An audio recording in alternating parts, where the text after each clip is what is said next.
The Global EverGreening Alliance and Climate Asset Management has announced a new partnership to deliver a landmark $150 million nature-based carbon program in Africa. Now, the partnership announced today will restore trees and livelihoods across 6 African countries: Kenya, Ethiopia, Malawi, Tanzania, Uganda and Zambia. Now, here to tell us more is Martin Berg, head of the Climate Asset Management, a firm that focuses on the world's stocks of natural assets such as woodlands and lakes, and Karen Fawcett, director of the Global EverGreening Alliance. So welcome to both of you. So Karen, first of all, tell us about this deal. Oh, it's amazing, and thanks very much to Climate Asset Management. This will help the livelihoods of 2 million farmers and restore 2 million hectares of farmland across those 6 countries, and I think should reflect into what Vanessa was just talking about. This is real action on the ground to help people in Uganda. It does a few things. Firstly, farm productivity should increase 2 to 3 times, so the livelihoods improve and that region can start potentially exporting their products. We're sequestering carbon through the growth of trees and also soil carbon, which will directly help with the climate change mitigation. Fantastic. So Martin, tell us a little bit about your role then.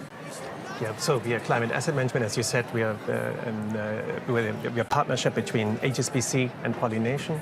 And so we're providing the financing for this project. And what's really innovative about this project is that we are using the carbon market in order to provide the upfront financing to make the necessary changes on the ground. So explain what the carbon market is. So the carbon market is that we create with these, we measure the amount of carbon that is being reduced with the projects, mostly through the planting of the trees, as Vanessa just described. And then we get those carbon credits certified, and we can then deliver them to corporates that use them for their net zero targets. And we're talking then about those corporates that do everything they can do in the supply chain and their own operations, but they may have a small, or in some instances a larger amount left over that it's just unavoidable carbon. And for that, many of these companies, they really want to source high quality removal credits, and that's exactly what we're delivering here with this project. So this is bringing private finance to try to help fix some of the climate issues around the world. I mean, how innovative is that? I mean, to what extent is private finance involved now, not just government money?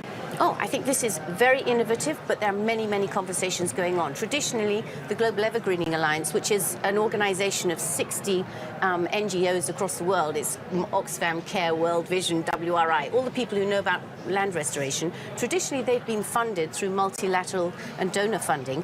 This is groundbreaking because we can now talk to all the large corporates around the world and help sequester the carbon. And Martin, are you noticing a change in sentiment, if you like, amongst big corporations? Do you think that there is a drive to make greener investments? No, absolutely. We see this not only with the corporates but also in the finance sector. There is a major reshift ongoing that big finance institutions are looking now, how can we place more money into green investments? That's one, but also the corporates are really saying, what's our role in this to play? We've seen the net zero targets, we've seen many companies here being very active, and they're trying to find alternative ways to reduce emissions, and this is really one of the examples. And is that because they care about climate change, or because they see that profits might be bigger in the future if they do make green investments now?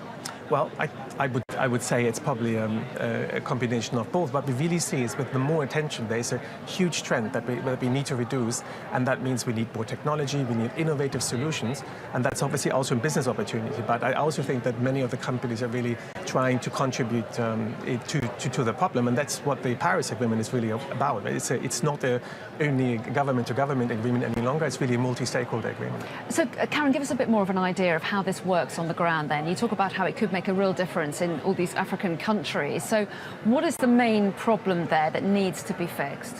So this is a land degradation when the land has been over-farmed, and climate change means that there's a start of desertification. It varies on the area. There's also a problem that the primary fuel in Africa is wood.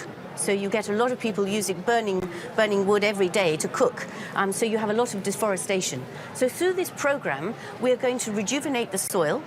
Basically, we allow trees to grow, which are leguminous, have a lot of nitrogen that goes into the soil. The crops are more efficient, and at the same time, we can plant a lot more trees around the edges. Some of those can be coppiced on a regular basis, so you solve the firewood problem. So it has many solutions. And tell us a little bit about how people in Africa are being affected already by climate change. I mean, we heard Vanessa Nakate saying that Africa contributes very little to global emissions, and yet there are many people in the continent who are already suffering. Well, I think we've seen the famine currently going on in the Sudan. That's a primary example of where their arable land is no longer functioning. There are going to be many more countries on that brink if we don't take action now. So we're very pleased. We're starting Q1 next year, and by the time we speak to you at COP next year, we'll be well underway. Well, yes, so exactly. So give us an idea of the kind of projects that will kick this off. So this is 6 projects across Eastern and Southern Africa. We'll be working with 2 million households. That'll be 10 million people. It'll cover 2 million hectares, which is an enormous amount. It involves about 250 organizations on the ground. Now, that's just the East African one. We're also looking at projects in Nigeria. We have a large project ready to go in Australia, and we're scoping with a FOCO in Asia. We have 14 governments in Asia who want to do a similar project. So there's an opportunity to scale it. Martin, have you been out there? I haven't been out there in Would you Kenya like yet. to? I would love to go there.